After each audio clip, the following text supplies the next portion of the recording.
Era una mañana de 2009 en Buenos Aires.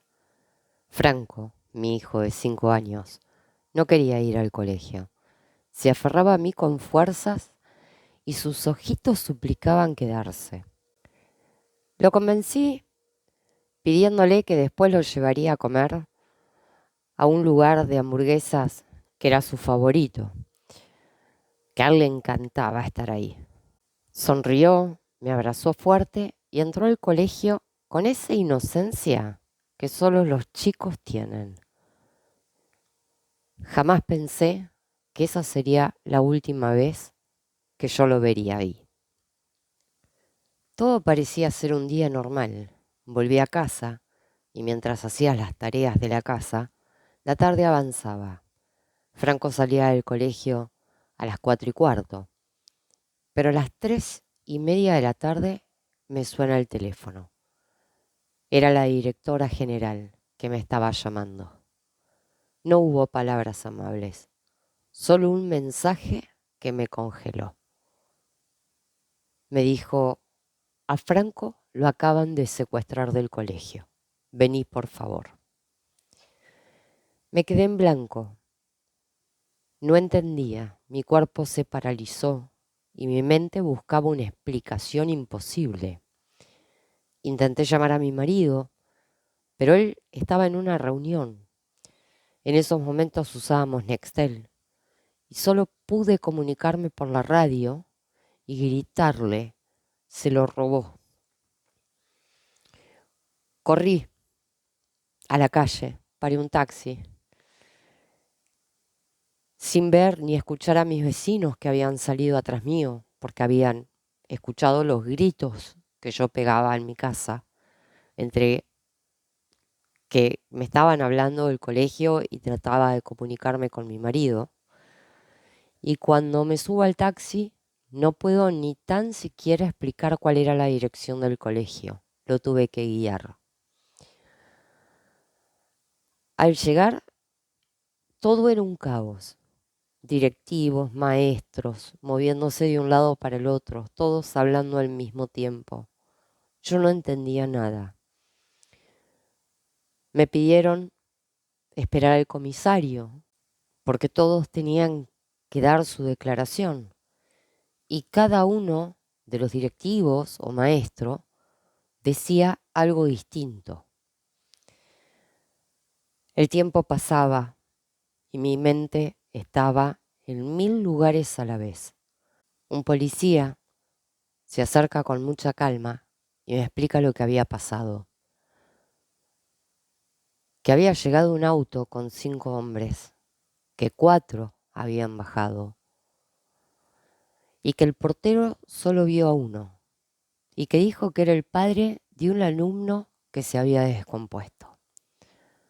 Acá aclaro que el colegio era jardín primario y secundario, había mucha cantidad de chicos y el portero comete ese error fatal de no pedir documentos y abrir la puerta. Cuando logran entrar, obviamente uno reduce al portero, otro a la directora y 2 fueron por Franco. Todo esto sucedió en menos de 5 minutos.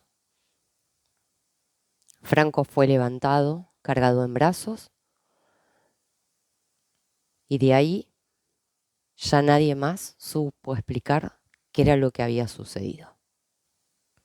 Cuando llega el comisario, me empieza a pedir documentos, me empieza a preguntar un montón de cosas que no sabía cómo responder, y ahí es cuando nos piden que nos traslademos todos a la comisaría. Ahí me estaba esperando un móvil policial, del cual me llevan. Estando arriba del auto, yo escuchaba que ellos iban pasando data de lo poco que tenían y yo como que esperaba que dijeran: encontramos el auto o encontramos al nene, pero nada de eso sucedió. Llegamos a la comisaría. Cuando entro, me encuentro a mi mamá y a mi marido, que ya estaban ahí esperándome.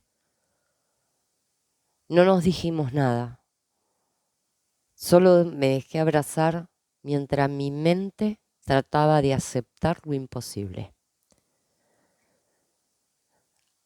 Recuerdo que había una escalera donde de fondo se escuchaba la radio policial. Y recuerdo que me senté ahí. Bajé mi cabeza. Y cada palabra que transmitía esa radio me llenaba de ansiedad, miedo y desesperación. Las horas pasaban. Los directivos seguían declarando.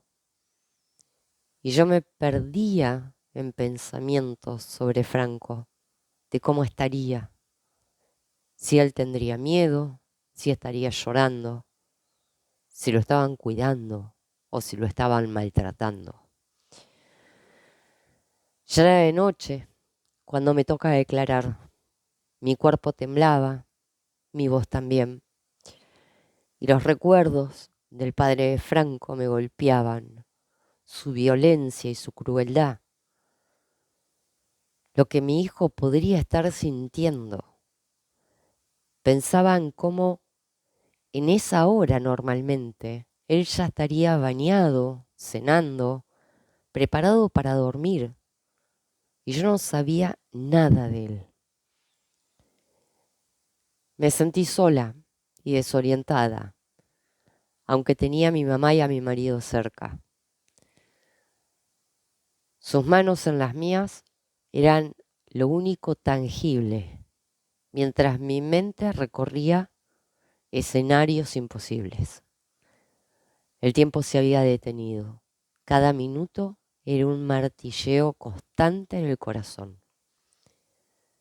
Escuchaba la radio, los informes policiales, los movimientos de la comisaría, cada paso de la investigación, que aún estaba empezando. Mi miedo no se detenía. La incertidumbre me consumía. Y mientras esperaba, recordaba cada instante que había vivido con Franco. Sus risas, sus abrazos, sus pequeñas manías. Todo lo que me conectaba con él, ahora parecía todo lejano y frágil. Durante esas horas sentí la impotencia más profunda que una madre puede experimentar. Mi hijo estaba fuera de mi alcance, en manos de alguien que no debía tenerlo. Yo no podía hacer nada para ponerlo a salvo. Era prepararme para actuar en cuanto llegara cualquier noticia. Pensaba en cómo la vida me había puesto a prueba tantas veces ante pérdidas, golpes, miedo, pero esto era distinto. Ahora no solo estaba mi miedo, sino la urgencia de protegerlo, de que la justicia actuara, de que alguien me devolviera a Franco sano y salvo. Cada sonido de la radio me acercaba y me alejaba al mismo tiempo de él. Cada palabra policial me recordaba que el tiempo no jugaba a mi favor. Las horas eran eternas y yo solo quería escuchar que Franco estaba bien, que todo era un error, que podía abrazarlo de vuelta. Mi esposo me abrazaba, mi mamá me sostenía y yo no podía dejar de pensar en la violencia que Franco había vivido en manos de su padre biológico. Un hombre que los psicólogos del juzgado ya habían catalogado como psicópata. Pensaba en su miedo, en su confusión, en cómo habría experimentado esos minutos que cambiaron su vida para siempre. Sentada ahí, en la comisaría, escuchando el murmullo de la radio y los testimonios que se iban dando, comprendí que nada volvería a ser igual hasta que estuviera de vuelta conmigo. En ese instante marcó el comienzo de una espera que pondría a prueba mi resistencia, mi paciencia y mi capacidad de mantenerme firme frente al vacío y a la incertidumbre más absoluta. No había consuelo, no había respuesta. Solo estaba a la espera, la impotencia y a la certeza de que debía estar presente para actuar, para cuidar a mi hijo, para luchar por él. Cada minuto pasaba, cada testimonio que daba, cada sonido de la comisaría era un recordatorio que Franco no estaba. Y aunque no podía verlo, no podía tocarlo ni abrazarlo, su presencia llenaba cada pensamiento, cada palpitar en mi corazón, recordándome que debía mantenerme de pie, alerta y dispuesta a dar todo por él. Y esa noche, sola con mis pensamientos y el murmullo constante, comprendí el verdadero reto que apenas comenzaba. Franco estaba fuera de mi alcance, pero no de mi vida, y yo no iba a dejar de luchar hasta tenerlo de nuevo en mis brazos. Esa fue la primera noche sin Franco en casa.